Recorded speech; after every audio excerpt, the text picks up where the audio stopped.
Back at the Maps Air Museum with Reed Kimball, and in a way I feel like we're on a TV show called MASH. That's exactly right. What you're in is a replica of a battalion aid station. All the equipment and materials in here are original, and they're all part of a collection of one of our members who was a combat medic in Vietnam. There's the operating room, the supplies, all this great stuff here. And you talk about memories. We talk about the men of the war, the men of these type of units, but women play a really big role in this, and a particular lady from Canton. By the name of Sharon Lane, who became the first and only female combat casualty we suffered. And she grew up right here in Zanesville, Ohio.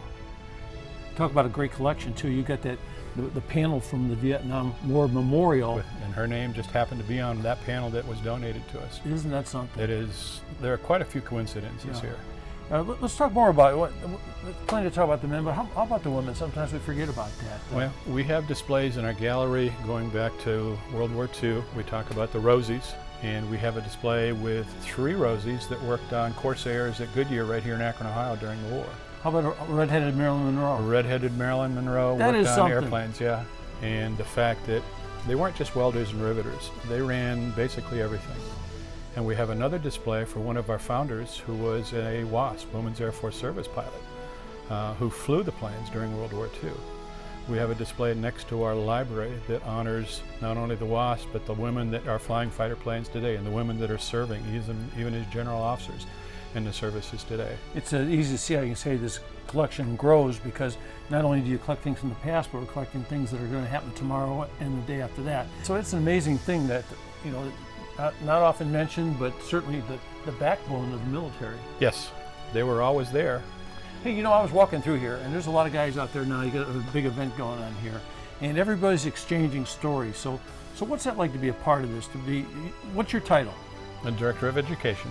So I'm getting some education right now. So when you guys are out there talking amongst each other, you guys still educating each other? Yes, we're all learning. About 80% of the members here are veterans.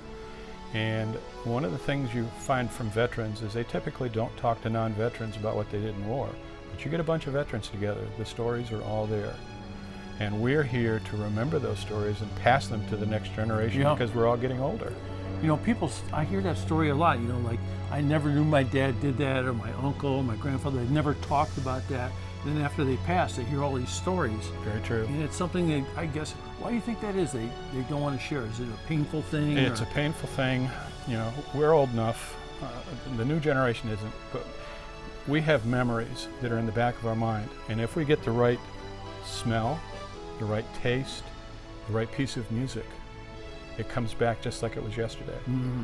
And we can bring those from the veterans. And what we try to do in our library is collect those memories, and we videotape those memories so they're not lost in the future.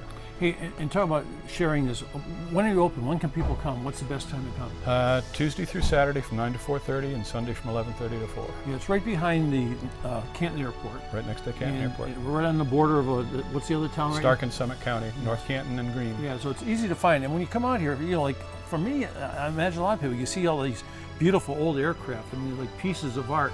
But once you step into them or see the controls or see like this tent, your heart really goes out to the people who made those great sacrifices for us and have those great stories. And you get a chance to meet a bunch of them right here at the Maps Air Museum. The history is here for anybody. And thank you a lot. You're very welcome.